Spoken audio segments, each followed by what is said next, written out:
In today's video, I'm going to teach you how to set a recurring invoice in QuickBooks. If you bill the same customer for the same amount on a regular schedule, setting up a recurring invoice can save you time and reduce errors. Let's walk through it together from start to finish so you can get it right the first time. Start by opening your usual invoice screen. Click Create, then click Invoice. Depending on your version, this might appear as a new button, but the idea is the same. You're creating a standard invoice to use as the basis for your recurring setup. Once you're on the invoice page, look toward the top right. You'll see a set of options there. Click Manage, and then choose Scheduling. This opens the scheduling controls for this invoice.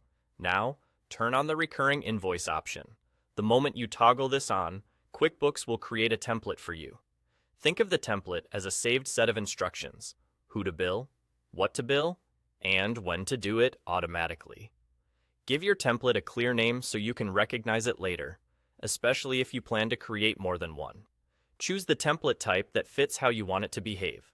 For most automated billing, a scheduled type is ideal because it creates and can send the invoice on a defined timetable.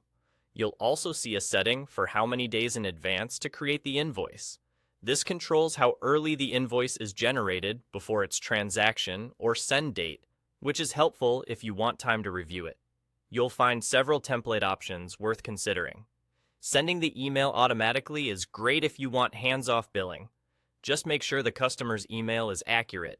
Including unbilled charges is useful if you regularly track billable expenses or time and want them combined into the invoice. Marking as print later is helpful if you prefer to batch print and mail invoices instead of emailing them. Next, check the interval options.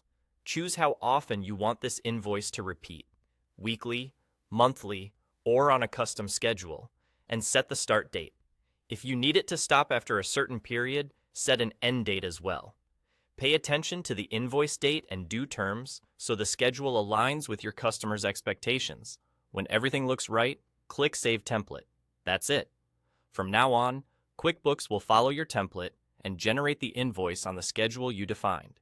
You can always return to the same area to adjust the name, timing, or options if your billing needs change.